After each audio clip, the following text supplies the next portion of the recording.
كتاب الله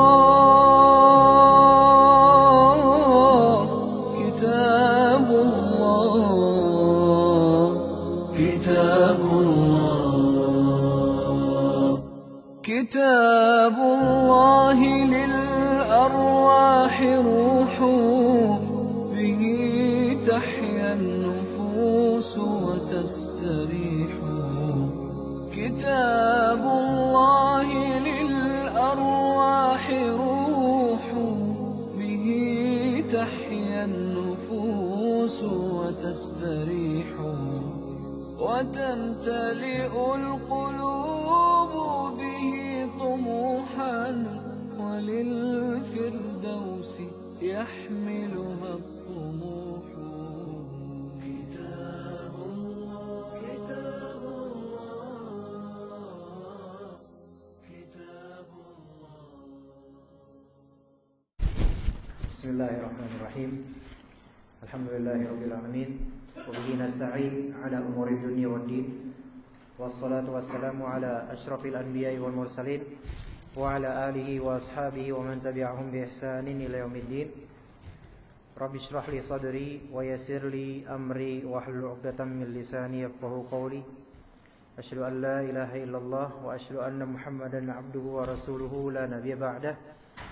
اللهم علمنا ما ينفعنا وانفعنا بما علمتنا وزدنا بكرمتك علما يا رب العالمين.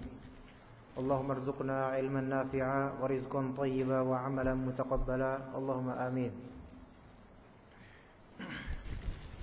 Inilah kajian ke-6 atau pekan ke-6 untuk kajian kitab tafsir Al-Aisar karya Syekh Abu Bakar Al-Jazairi hafizahullah.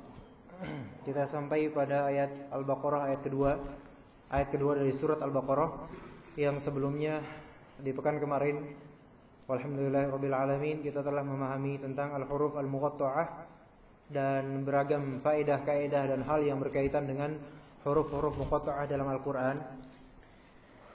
Dan semoga maklumat yang telah kita sampaikan insyaallah masih diingat ya, walaupun sebagian mudah-mudahan. Kita sampai ke surat Al-Baqarah ayat kedua. Mungkin sebelumnya kita katakan tafsir Al-Aisar kajian ini memang ada sedikit beratnya materinya, dikarenakan memang kita memblending antara tafsir juga usul tafsirnya, yaitu asas-asas tafsirnya, juga pembahasan mufradat kosakatanya dan keterikatan antara kosakata. Kemudian juga kita seringkali menuturkan faedah-faedah ulumul Quran di dalam kajian ini. Jadi komposisi kajian ini memang komposisi yang cukup menengah, dan mungkin bagi sebagian dari ikhwan atau akhwat itu agak merasa sedikit kurang paham di beberapa poin. Namun bukan berarti kita kemudian menurunkan kadar dari kajian ini, melainkan tetap kita bermanhaj seperti ini untuk kajian tafsir Al-Aisar. Karena kita juga tahu bahwasanya kitab tafsir Al-Aisar yang sekarang kita pegang, kalau kita baca begitu saja itu paham sudah. Ya, kitab ini lengkap. Dia punya mufradat, kosakata, pembahasannya, kemudian penjelasan ijmal global, kemudian fawaidnya. Antum tanpa ikut kajian pun sebenarnya sudah paham sudah. Tetapi kita tambahkan di sini beberapa hal dan kita syarah beberapa poin, sehingga antara antum membaca sendiri dengan ikut kajian itu beda hasilnya. Kalau misalnya kita sekadar mengetahui makna lafal begitu saja selesai, kemudian makna secara umum, itu insyaallah awam pun bisa membaca ini dan paham insyaallah. Makanya kita di sini tafsir Al-Aisar memilih kitab yang cocok untuk kajian ini dan juga dengan manhaj yang semoga itu juga cocok. Jika misalnya di tafsir kajian lain seperti tafsir tafsir Ibnu Katsir atau Sahih Ibnu Katsir atau kitab aslinya bernama Al-Misbah Al-Munir susunan Syekh Safiyur Rahman Al-Mubarakfuri, itu lebih dekat kepada tafsirnya langsung, praktik tafsirnya langsung, sehingga memang lebih mudah kalau misalnya antum ikut kajian yang hari Ahad sore. Dan juga ada kajian lain, tafsir jalan lain dibandingkan dengan Tafsir Al-Aisar, tafsir Al-Jalain lebih sulit, walaupun jauh lebih ringkas. Tafsir Jalain itu satu ayat, penafsirannya sama kadarnya dengan ayat tersebut dari segi banyaknya lafal. Tetapi makna di baliknya itu perlu diselami lagi. Dan juga tafsir Jalain itu tafsir Asy'ari, sehingga ada beberapa hal, poin-poin yang perlu dijelaskan dan diklarifikasi. Nah, kalau misalnya tafsir Al-Jalain, saya lebih menekankan pada i'rab, sehingga itu cocok bagi orang yang sedang belajar bahasa Arab. Adapun bagi yang tidak belajar bahasa Arab itu tidak cocok sama sekali tafsir Al-Jalain dan semacam kajian i'rab. Oke. Al-Baqarah ayat kedua, "Dzalikal kitabu la raiba fihi hudal lil muttaqin," atau bacanya "Dzalikal kitabu la raib fihi hudal lil muttaqin." Itu harus di antara dua itu. Kitab Al-Quran ini tiada keraguan padanya. Itu juga kita membacanya "Dzalikal kitabu la raiba fihi." Kitab Al-Quran ini tiada keraguan padanya. Hudal lil muttaqin, petunjuk bagi mereka yang bertakwa. Kalau kita baca "Dzalikal kitabu la raib", maka artinya kitab Al-Quran ini bersifat tanpa keraguan. Fihi hudal lil muttaqin, di dalamnya terdapat petunjuk bagi orang-orang yang bertakwa. Nah, kita insyaallah hari ini akan membahas ayat ini dan juga setelahnya, yaitu ayat yang menceritakan dan mengisahkan karakter orang-orang mukmin, orang-orang beriman. Yang pertama, "Dzalikal kitabu la raiba fihi hudal lil muttaqin." Kita mulai dari dzalika alkitab, la, kemudian raiba, kemudian hudan, kemudian lil muttaqin. Berarti ada sekitar 7 kata insyaallah. Atau 8 kata sebenarnya. Di sini ada 8 kata, yaitu dzalika alkitab, la, raiba, atau 9 kata. Fi, hi, hudan, li, al-muttaqin. 9 kata. Dari dalam dzalikal kitabul la raiba fihi hudal lil muttaqin. Dan 9 kata tersebut masing-masing sebenarnya ada i'rabnya masing-masing. Itulah Al-Qur'an. Kalau misalnya kita mempelajari Al-Qur'an, mempelajari seluruhnya benar-benar mendalami, tiap kata dalam Al-Qur'an itu ada i'rabnya. Kecuali alif lam mim atau huruf muqatta'ah itu la mahallalah minal i'rab. Nah, adapun yang seperti ini pembahasannya panjang. Makanya Al-Qur'an itu ilmu di dalamnya itu sangatlah luas, detail, ya. Dzalika, kita mulai dari dzalika. Kita lihat penjelasan kata dari Syekh Abu Bakar Al-Jazairi dan juga tambahan insyaallah dari kami. Dzalika, kata dzalika arti sebenarnya adalah itulah. Itu seperti itu adalah isim al-isyarah. Kalau misalnya dalam bahasa Inggris seperti that. Atau bisa juga dengan those. Yaitu yang mengisyaratkan sesuatu dan itu relatif jauh, bukan dekat. Beda dengan hadza. Hadza kitabun. Hadza di sini this atau bisa juga this. Hadza ini, dzalika itu. Tetapi kalau kita lihat terjemahan di kitab ini, kitab Al-Qur'an ini. Dan itu terjemahan yang tepat, bukan kitab Al-Qur'an itu. Tapi kalau misalnya kita perhatikan dzalika secara lazim dan biasanya artinya dzalika artinya itu. Tapi dimaknai di sini ini.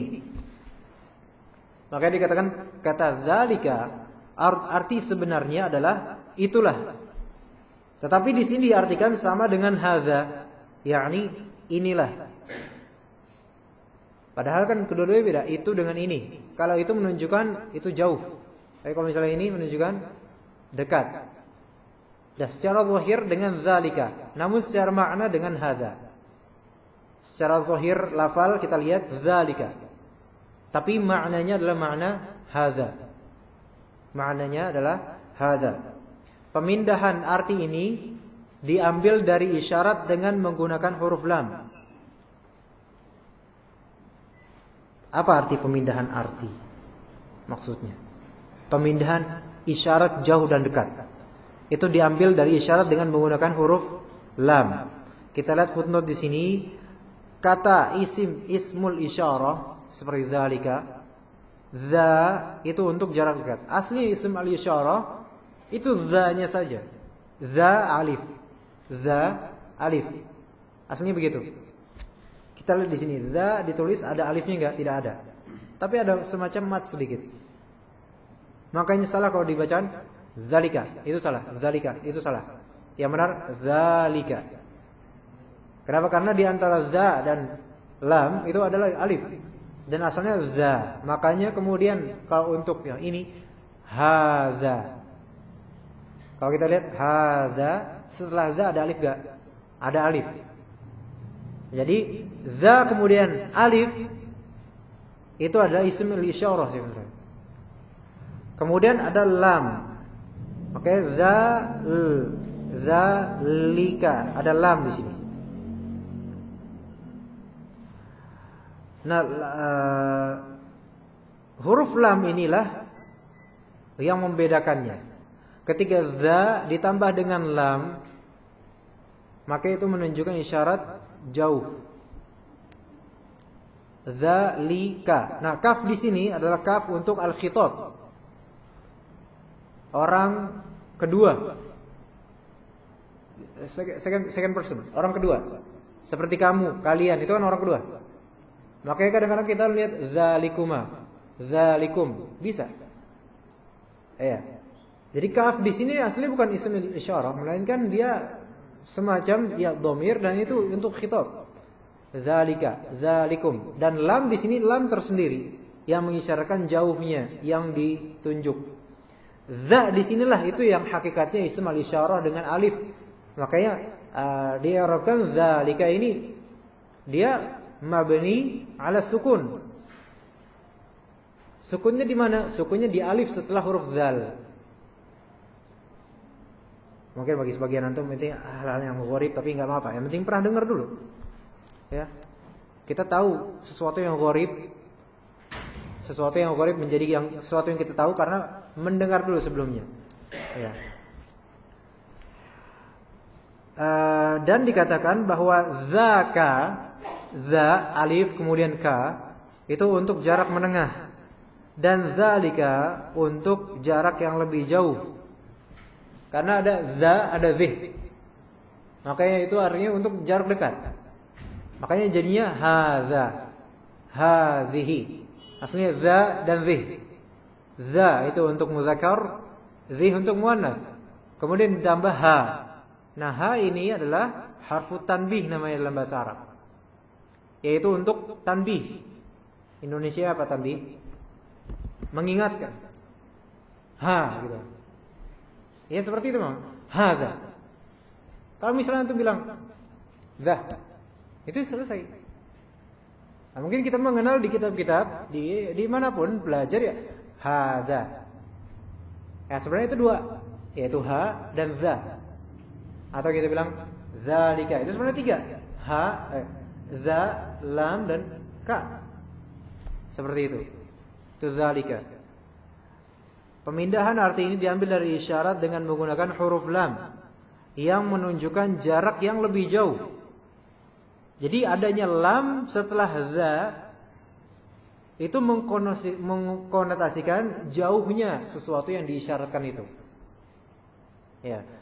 Untuk memberikan konotasi betapa tingginya kedudukan dan derajat Al-Qur'an ini.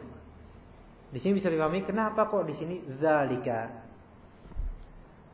Yaitu secara zahir kan artinya itu, berarti menunjukkan jauh. Tapi maknanya hadza. Kenapa?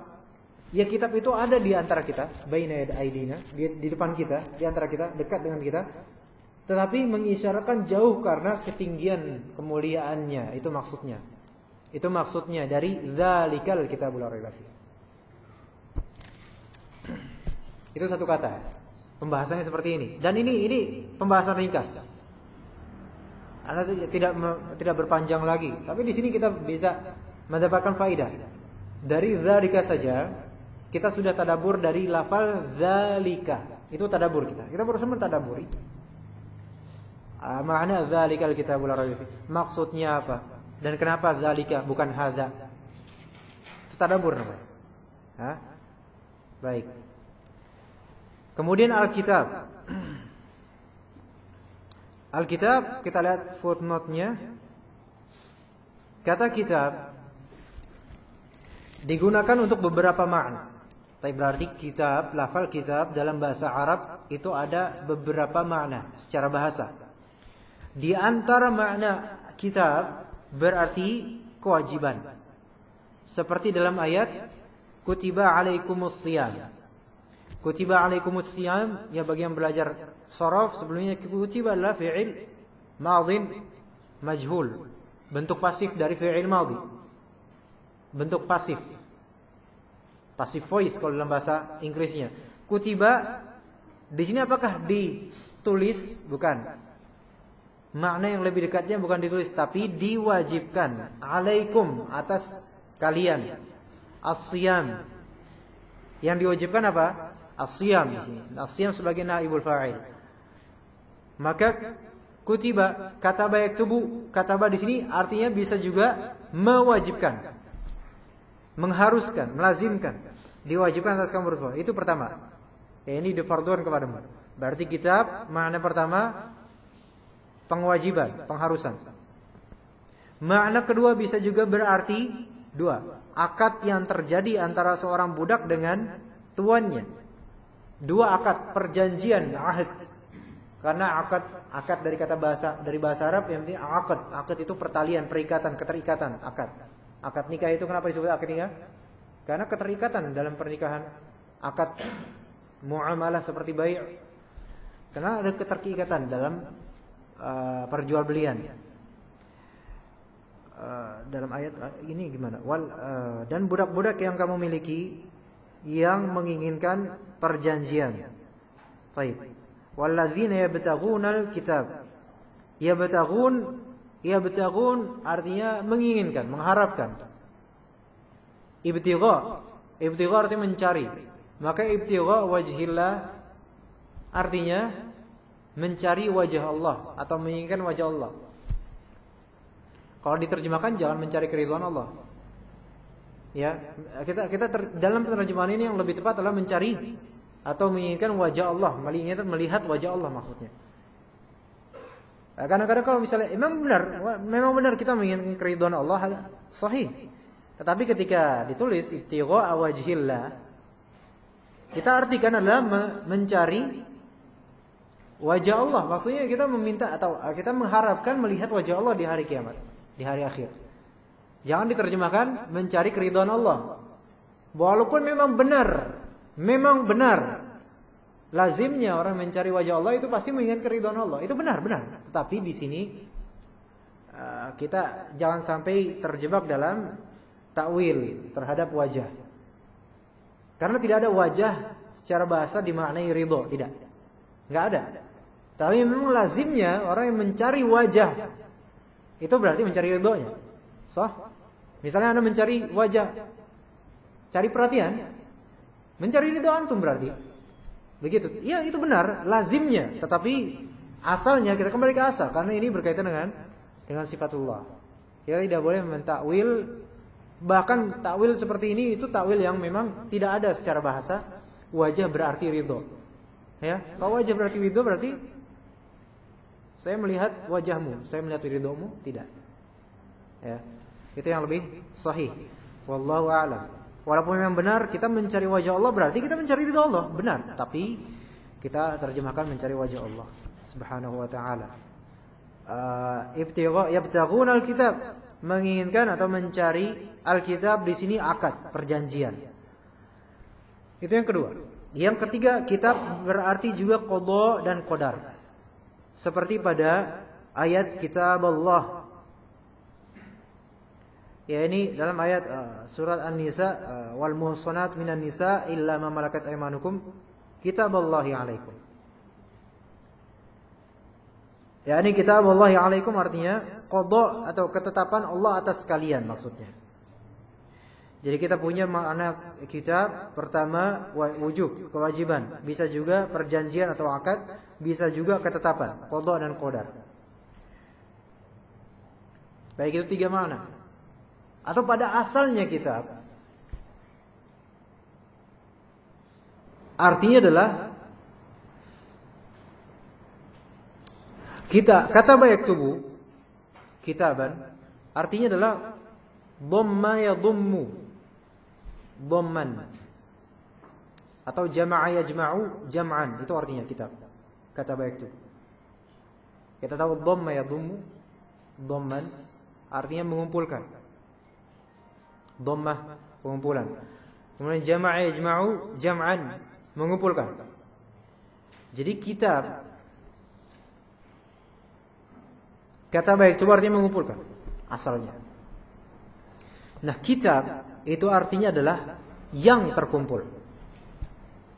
Aslinya begitu. Kitab. Kitab itu masdar. Dalam sharaf itu sebagai masdar. Dan masdar, waalaikumsalam. Masdar sebagiannya itu bisa dimaknai sebagai maf'ul, objek. Yani kataba yaktubu, artinya mengumpulkan. Oke, menulis, anggaplah menulis, menulis. Bukankah menulis artinya mengumpulkan? Mengumpulkan huruf demi huruf sehingga menjadi kata demi kata, sehingga menjadi kalimat demi kalimat, sehingga menjadi paragraf, sehingga menjadi bab, fasal dan seterusnya.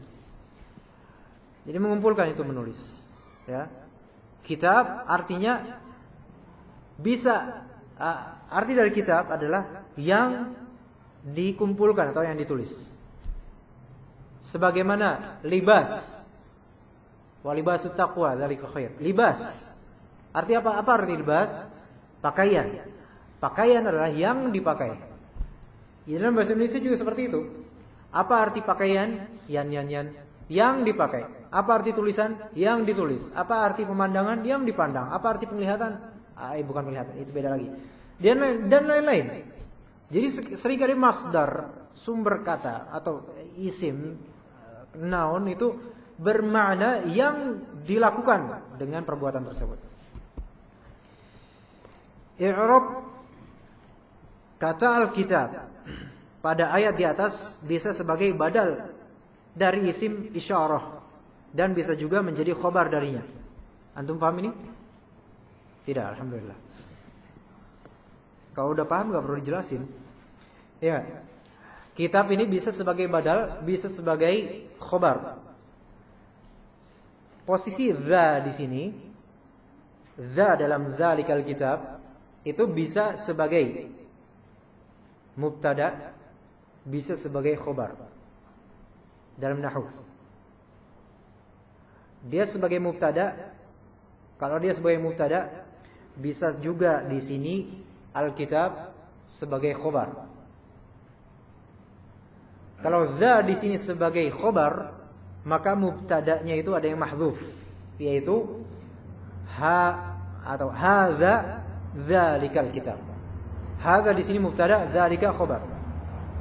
Kemudian Alkitab sebagai badal bagi dza. Badal itu artinya substitution. Ganti. Dia yang menafsirkan dan menjelaskan isim atau kata benda yang sebelumnya. Misalnya anak katakan Glory namanya misalnya, Ryan Glory. Saya baru saja melihat Ryan Glory. Ya, seorang mahasiswa. Seorang mahasiswa ini sebagai badal bagi Ryan Glory. Dia menambahkan keterangan bagi Ryan Glory. Ini sebenarnya nggak usah lah, nggak usah kita ke dalam sana. Karena ya, nama yang anak sebut juga kayaknya juga nggak paham dengan apa yang kita tuturkan. Jadi ya sudahlah. Dari mimiknya anak kasihan saja. Ya udah kita lanjut ke selainnya ya. Jadi dzalikal kitabu. Jadi tadi kitab. Alkitab di sini dengan alif lam. Ya. Dzalikal kitab. Alif lam di sini alif lam apa ini? Alif lam madi? Muhammadiyah? Qamariyah? Sah. Ahsan. Sah, ini sah. Itu jawaban yang benar. Makanya kata ulama, fahmul soal nisful jawab, memahami soal setengah jawaban. Kalau misalnya soalnya kemana, jawabannya kemana, walaupun benar tetap aja salah, Mas Glory. Ya, tapi benar itu alif lam al-kitab, alif lam qamariyah, ahsan. Sah. Itu nanti berkaitan dengan ilmu tahsin Al-Qur'an. Jadi di sini kita alif lam di sini ke usul fikihnya, Alif lam dalam Alkitab ini alif lam yang menunjukkan jenis. Dzalika Alkitab itu adalah jenis Al-Quran, Alkitab, jenis kitab. Dan kalau misalnya jenis ini apakah dia menunjukkan keseluruhan kitab atau tidak? Nah, ini dua penafsiran. Kalau misalnya dikatakan itu adalah seluruh kitab, itu maknanya kurang tepat dan bukan yang dimaksud di sini. Karena yang maksud di sini Al-Quran. Tapi ketika alif lam di sini walaupun menunjukkan jenisnya, yaitu jenis isim Alkitab kitab ini, tetapi yang dimaksud bukan seluruh jenisnya, maka dari segi sastranya adalah itu menunjukkan kekuatan satu macam dari jenis kitab ini, yaitu Al-Quran. Misalnya kita tahu alif lam, pernah Anda kasih tahu bahwa alif lam itu seperti definite article, the water, the beda dengan indefinite article seperti a dan n dalam English.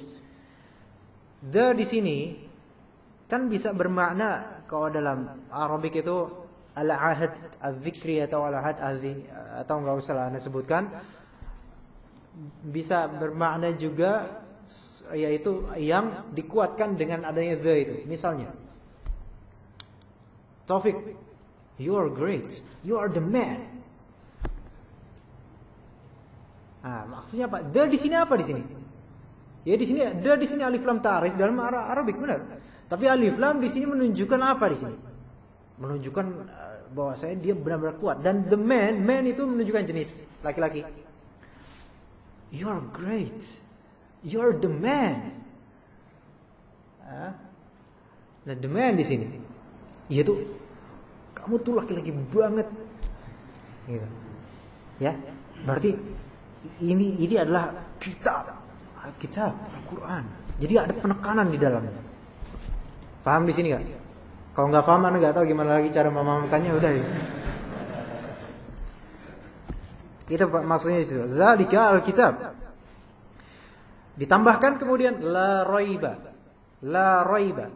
Kalau lam ini, lam yang di sini adalah lam an-nafiyah lil jins dalam ilmu an-nahwu.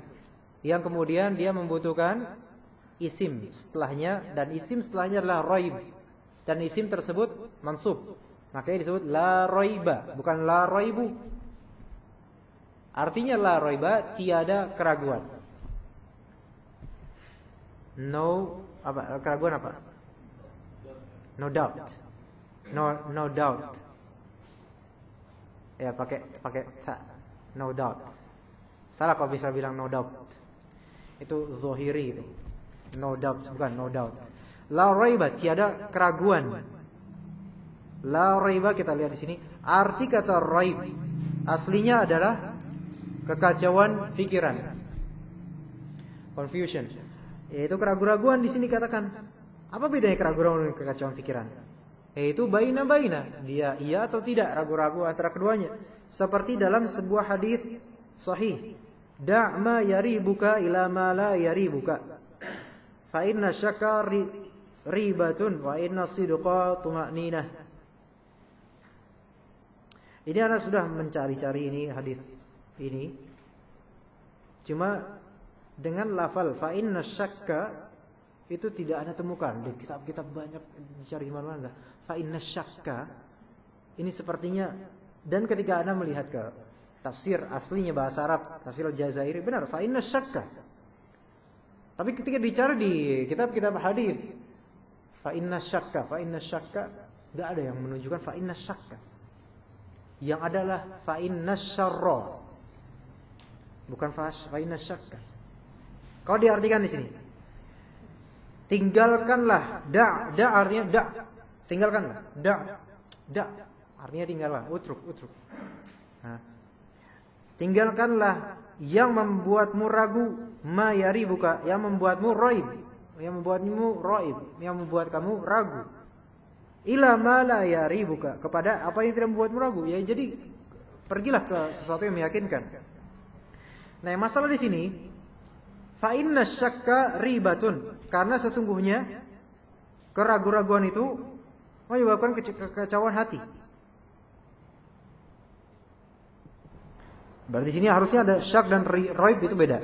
Tapi dalam hadis tidak ada fa inna syakka.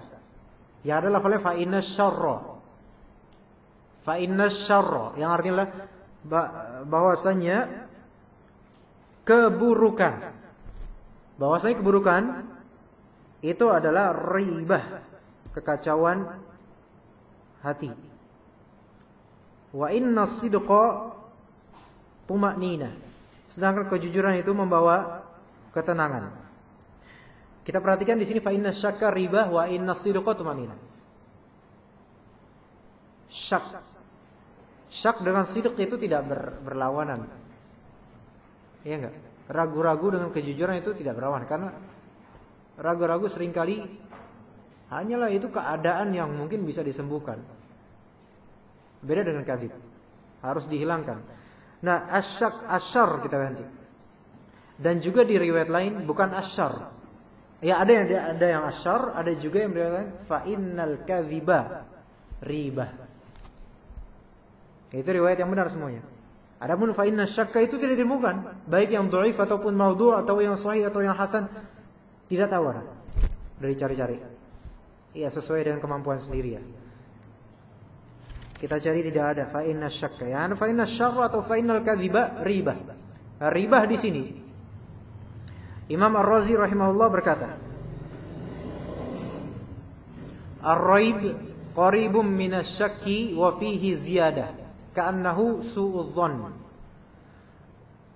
Raib dengan syak itu bedanya, kata Imam Ar-Razi dalam tafsir Mafatihul Ghaib. Raib itu memang dekat dengan syak.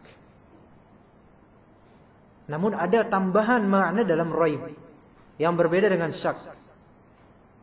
Tambahan maknanya apa di letaknya? Letak tambahan maknanya di mana? Yaitu bahwasanya raib itu ada sisi su'udzon, buruknya prasangka dibandingkan dengan syak.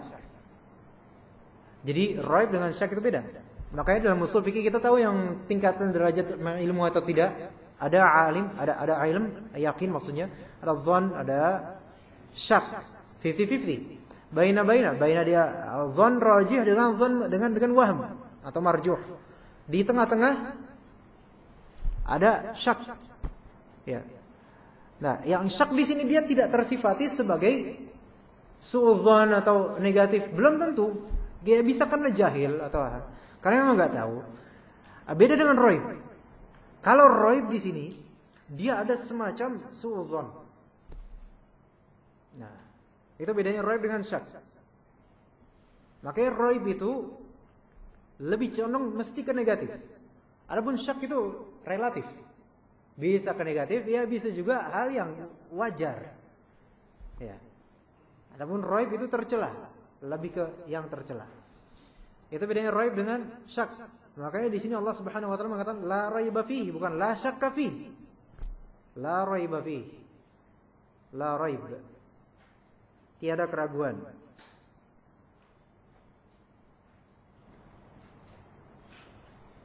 Baik. Fihi hudan. Di dalamnya fihi hudan. Tapi biasa sebelumnya kita belum baca. Tidak ada keraguan bahwa Al-Quran ini adalah wahyu Allah Subhanahu Wa Taala dan firman-Nya yang diwahyukan pada Rasulnya. Baik. Melalui Rasulnya itu malaikat Jibril. Fihi hudan.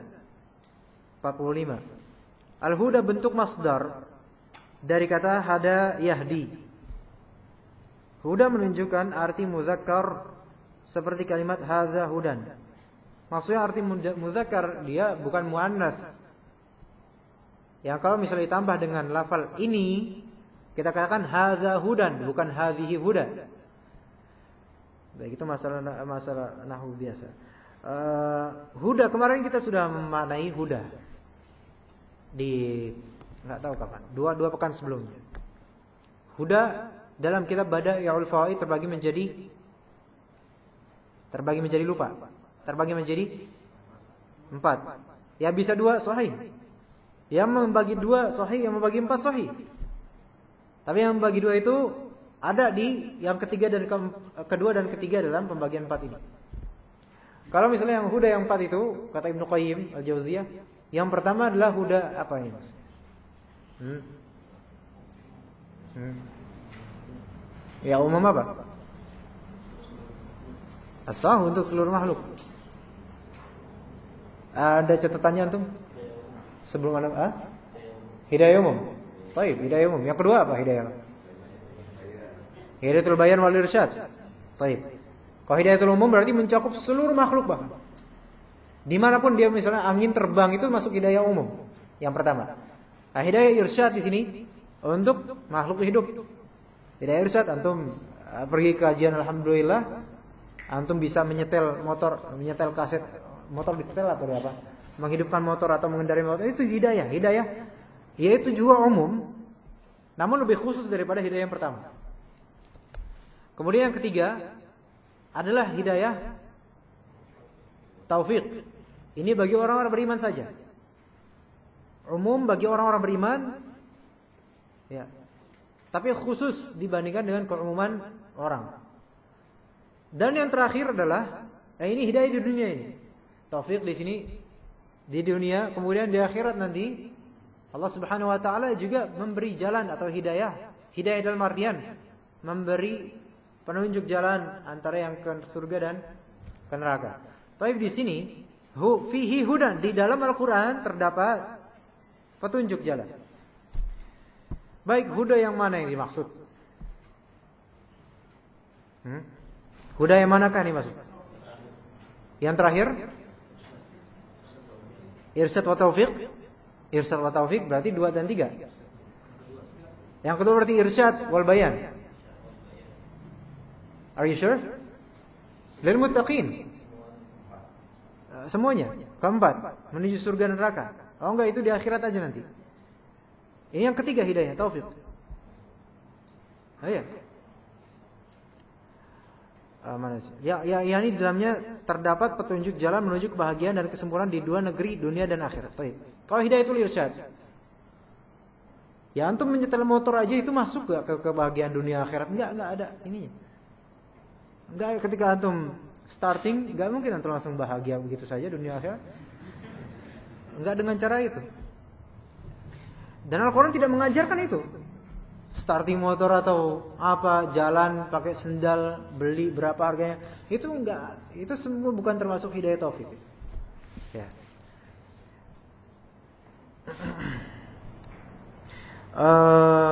Lil muttaqin. Atau sebelumnya. Fihi hudan ya. Di sini Al-Quran mensifati Al-Quran. Fihi hudan bisa juga i'rabnya sebagai khobar kedua bagi al-zalika, yaitu Al-Quran. Yakni di dalamnya terdapat petunjuk jalan menuju kebahagiaan dan kesempurnaan di 2 negeri, dunia dan akhirat. Sekarang disebut setelahnya kan orang-orang bertakwa. Berarti ada semacam hasr, pengkhususan huda ini untuk siapa? Untuk orang-orang bertakwa. Tapi kalau misalnya kita lihat surat Al-Baqarah juga, yaitu surat yang berkenaan dengan Ramadan. Gimana bunyi? Syahru Ramadhanal ladzi unzila fihil Qur'anu hudan linnas. Ya cukup sampai situ dulu. Bulan Ramadan, syahrul Ramadhanal ladzi yang di dalamnya unzila fihi, di dalamnya Allah Subhanahu wa taala turunkan. Lihat, unzila. Pernah saya kasih tahu belum? Anzala dengan nazal artinya apa? Anzala itu diturunkan secara langsung begitu saja. Itu anzala itu lebih umum daripada nuzila. Nuzila bisa juga dimaknai anzala, dalamnya terkandung makna anzala bisa. Tapi anzala, ketika kita mengetahui anzala itu artinya menurunkan secara mutlak. Ya udah, artinya maknanya menurunkan. Tapi ketika nazzala artinya adalah menurunkan secara bertahap, berangsur-angsur. Nah, anzala dengan, makanya di sini syahrul ramadhanal ladzi unzila fihi, diturunkan fihi di bulan syahr Ramadan. Berarti diturunkan begitu saja di bulan Ramadan. Dan tafsir Ibnu Abbas adalah bahwasanya diturunkan Al-Qur'an itu 2 kali.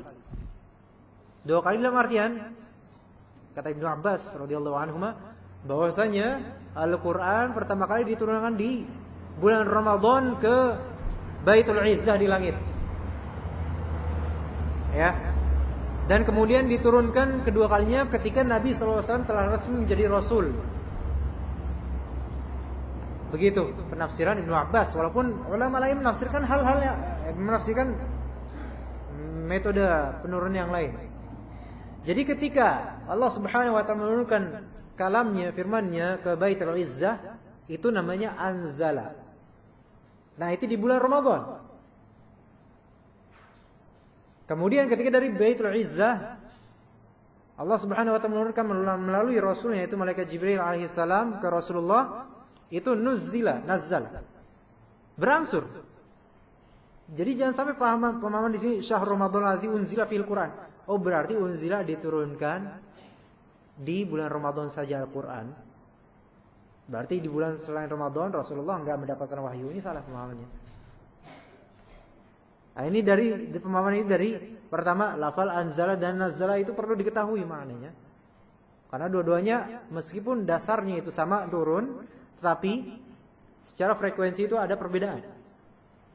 Nah, kemudian dari tafsiran Ibnu Abbas radhiyallahu anhuma dan banyak dari para ulama yang mengatakan seperti ini.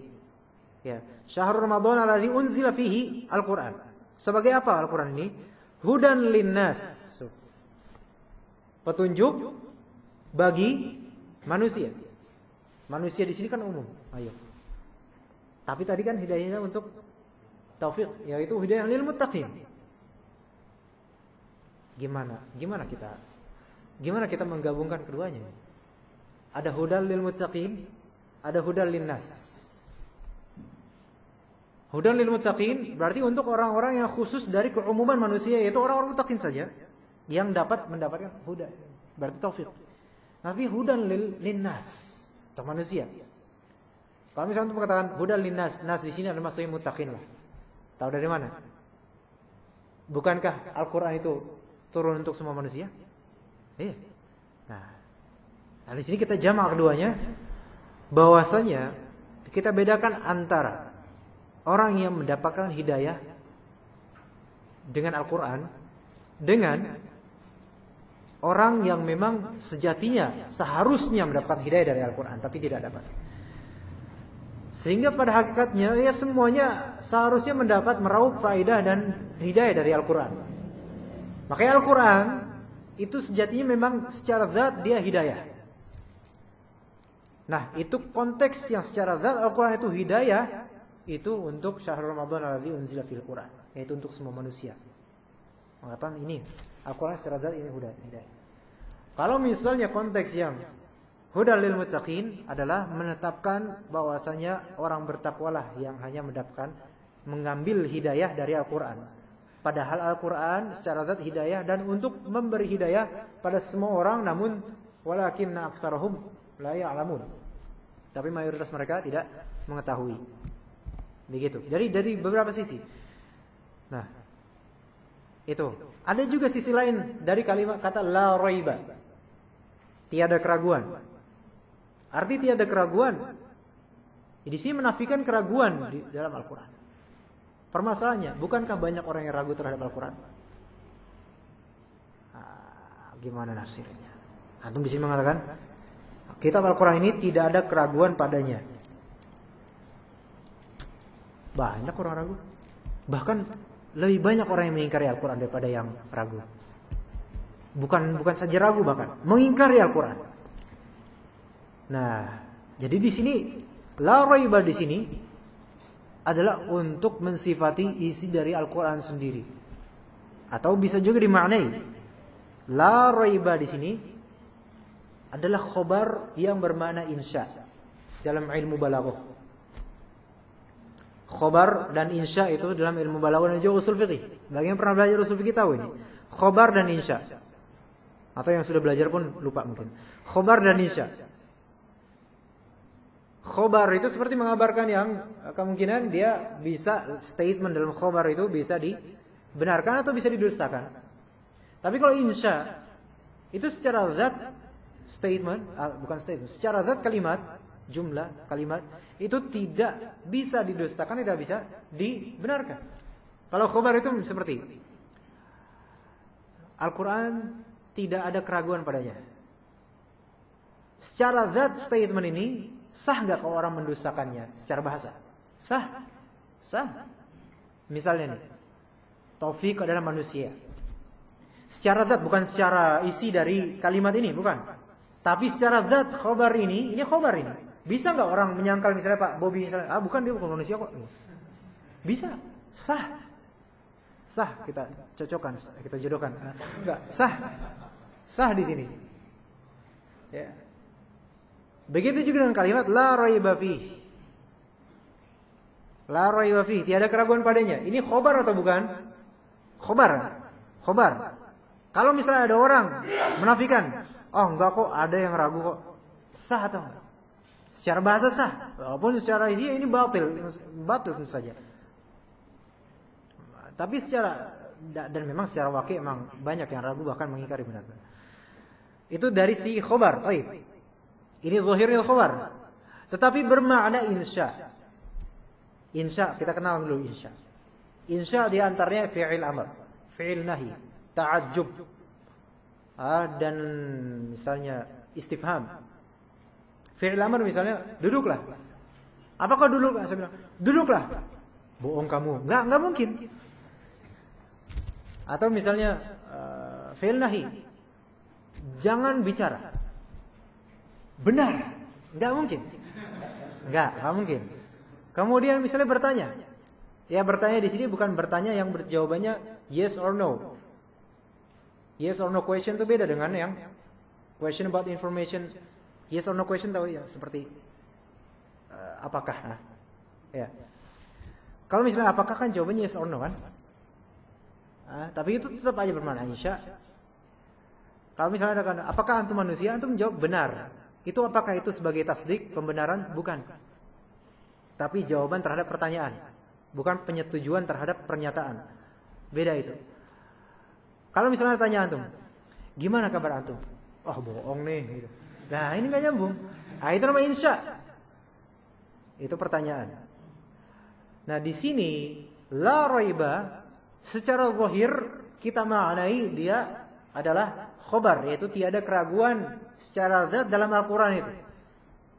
Namun secara insya kita maknai fi'il nahi, pelarangan, yaitu apa? Jangan ragu. Itu maksudnya. Ya. Kitab ini tiada keraguan, maksudnya isyaratnya jangan kamu ragu di dalamnya. Kenapa? Karena di dalamnya adalah petunjuk bagi orang-orang bertakwa.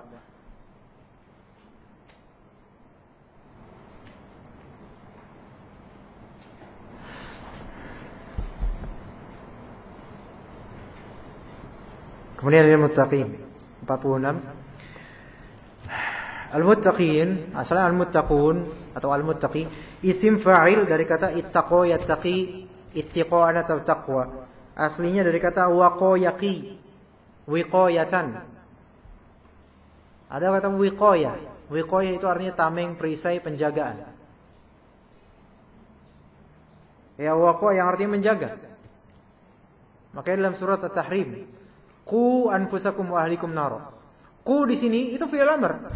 Jangan kira qu ini apa ini? Qu ini harf, bukan, itu fi'il. Itu fi'il. Terdiri dari 3 huruf.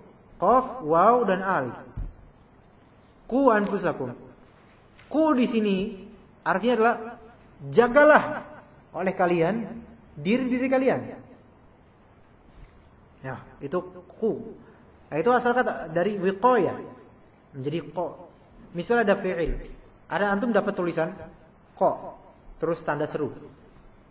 Qaf, huruf qaf ya. Terus tanda seru. Antum bingung ini apaan ini? Qaf terus tanda seru. Apa? Gimana bacanya? Hah? Qi. Maksudnya manggil kiai gitu, ki. Kan? Ya benar, sahih. Qi. Qi ini artinya adalah apa? Jagalah olehmu. Ya, qi itu fi'il amr. Qi, qaf doang. Dah tanpa harokat. Qaf, titik, mangkok, kemudian tambahin pala dikit, terus titik, udah selesai. Kemudian tambah sedikit garis sedikit di bawah, kasroh. Qi artinya jagalah. Nah, Misalnya qi qalbaka. Jagalah hati. Ya di Arabikan, di Arabisasi aja itu. Ja. Qi qalbaka gitu kan. Jadi kikol baka. Itu dari kata wiko ya, menjaga. Berarti ittaqo dengan tambahan huruf ta. Nah ini dari menjadi ittaqo. Dia masuk ke nanti wazannya sulasi mazid dalam sorofnya jadi ifta'ala. Jadi ittaqo. Dengan tambahan huruf ta yang menunjukkan arti adanya upaya mencari penjagaan untuk berlindung dari segala yang ditakuti dan yang tak disukai. Itu asal bahasanya itu. Asal bahasanya itu. Nah, sekarang kalau misalnya bertakwa itu adalah takwa itu adalah penjagaan diri dari azab Allah. Dah, itu selesai. Takwa itu menjaga diri, bertakwa itulah menjaga diri dari azab Allah. Itu definisi ringkas padat sudah selesai itu, antum paham di situ. Itu menjaga diri dari azab Allah dengan berlaku taat kepadanya, yaitu dengan melaksanakan perintah-perintahnya dan menjauhi larangannya. Menjauhi larangan adalah ketaatan. Melakukan perbuatan yang diperintah adalah ketaatan. Jadi intinya bertakwa itu adalah taat. Bertakwa adalah taat. Namun takwa dengan taat dari segi bahasa Arab ya kedua-duanya berbeda makna. Takwa unsurnya adalah unsur penjagaan. Taat unsurnya adalah unsur ketundukan.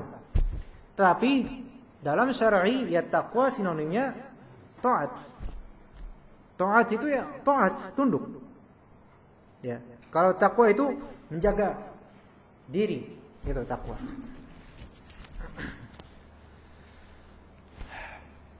Nah, hudal lil muttaqin.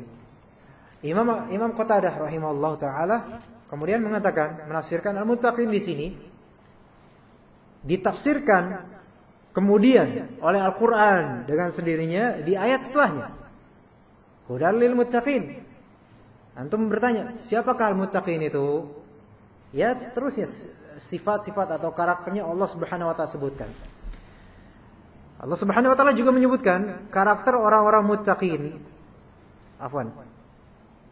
Ya, orang muttaqin adalah orang mukmin yang dimaksud di sini. Dan bagaimana karakter orang mukmin berarti orang yang bertakwa. Orang bertakwa haruslah orang mukmin. Karena di antara agama lain, Islam Nasrani yang sekarang, Yahudi yang sekarang, di antara mereka ada yang mengklaim dirinya menjaga diri dari azab Allah, azab Tuhan versi mereka. Yaitu menjalankan syariat yang ada di kitab yang telah dipalsukan itu. Apakah itu bentuk ketakwaan? Tidak. Apakah itu bentuk beriman? Tidak. Meskipun memang dalam secara tekstual atau secara zahir mereka juga beriman kepada adanya Tuhan. Beriman adanya Rasul, misalnya Sulaiman, Salomon, David dan sebagainya. Mereka beriman itu. Tapi disebabkan keimanan parsial mereka adalah keimanan yang kufur, maka kesemuanya batal. Seperti seorang misalnya seseorang dari muslim tadinya tidak mengimani atau membatilkan bahwasanya Sulaiman adalah nabi. Kafir. Mengingkari satu nabi yang sudah ijma' kaum muslimin itu adalah nabi atau rasul, maka itu sama aja mengingkari seluruh rasul dan nabi. Sebagaimana mengingkari malaikat sudah jelas teksnya ada di Al-Quran dan As-Sunnah. Misalnya mengingkari Mikail misalnya. Itu sama dengan mengingkari seluruh malaikat, sama aja. Ya. Dan juga sama dengan kufur billah. Karena Allah Subhanahu wa taala sudah mengabarkan dengan jelas, qat'i, kemudian diingkari. Ya. Baik, kita langsung ke makna ayat secara umum. Allah Ta'ala memberitahu bahwa Al-Quran yang diturunkan kepada hamba dan Rasulnya ini merupakan kitab yang agung. Tak mengandung keraguan maupun kemungkinan antara ia sebagai wahyu Allah Ta'ala atau tidak. Makanya di sini tidak ada keraguan itu wahyu Allah atau bukan. Enggak ada keraguan. Antum lihatlah kitab tersebut. Lihatlah mukjizat dalam kitab tersebut. Makanya orang yang paling bodoh itu orang Arab yang kafir. Itu orang paling bodoh itu. Udah jelas Al-Quran ini luar biasa bahasanya. Kita yang orang non Arab aja bahkan memegang padang pasir pun belum pernah. Kita tuh merasa di sini Al-Quran luar biasa, tapi kita belajar bahasa Arab. Akhirnya sebagian ulama Indonesia bahkan atau non Arab itu sejatinya mereka jauh lebih pintar daripada orang-orang Arab, jauh lebih luar biasa daripada orang-orang Arab keumumannya. Orang Arab misalnya kita belajar bahasa formal, kebanyakan mereka itu dia mau menggunakannya. Bahasa fusha misalnya. Nah, mereka memakai bahasa pasaran. Bahasa ikan-ikan, bahasa semacam itu. Kok bahasa ikan sih? Kenapa ikan? Bahasa semacam itu. Bahasa-bahasa amiyah. Seperti misalnya antum, orang Betawi misalnya, kemudian keluar ketemu dengan artis atau turis, bukan artis. Turis datang dari Belanda, Londo gitu kan. Kemudian antum memakai bahasa Betawi atau bahasa Jawa misalnya. Tentu dia akan ngomong apa antum? Karena Anda pengen bahasa fushanya antum, bahasa Indonesia. Ternyata nggak bisa. Bukan nggak bisa, nggak mau bisa. Itu banyak orang Arab seperti itu. Banyak orang Arab seperti itu. Terutama di pasar, yang jual ada sebagainya. Banyak yang nggak mau memakai, tapi mereka paham apa yang kita katakan, ngobrol, paham mereka, tapi tidak mau mereply dengan bahasa yang sepantasnya mereka gunakan juga untuk kita. Bahasa kaum muslimin. Malah bahasa amiyah. Dan justru bahasa amiyah itulah kemunduran sebenarnya. Ya misalnya antum akademisi misalnya, para akademisi dari kampus-kampus, kemudian diajari oleh gurunya bahasa dengan bahasa Betawi. Kayak gila, gue barusan naik bis penuh banget. Gimana sih? Kemunduran itu, Kemunduran atau pakai bahasa Jawa. Bahkan yang semi Jawa medok dan nggak bisa dihilangkan forever pun, kita kadang ini guru nggak pernah cobalah belajar mantik atau belajar tajwid Indonesia yang sahih gitu. Kita kadang menyayangkan kan. Nah, sekarang bagaimana kalau misal di kajian ini memakai bahasa lo gue, ya, tentu antum hilang selera nanti. Alasannya adalah karena kemu'jizatan yang besar dan kandungan hidayah dan cahayanya bagi orang-orang yang beriman dan bertakwa. Yakni yang dengan iman dan takwa itu mereka mampu menerangi jalan menuju keselamatan, kebahagiaan dan kesempurnaan. Di pelajaran fawaid yang dapat diambil dari ayat kedua, di antara petunjuk yang terkandung dalam ayat ini adalah pertama, mengokohkan iman kepada Allah Ta'ala, kepada kitab dan Rasulnya, dan memotivasi untuk menggali petunjuk dari Al-Quran yang mulia ini. Kedua, penjelasan tentang keutamaan takwa dan orang-orang yang bertakwa, yang kemudian akan disifati oleh Allah Subhanahu Wa Ta'ala karakter orang-orang yang bertakwa itu seperti apa aja, dan juga syarat-syarat orang bertakwa. Al-Baqarah ayat ketiga sampai kelima insyaallah. Mudah-mudahan kita sampai 51 insyaallah.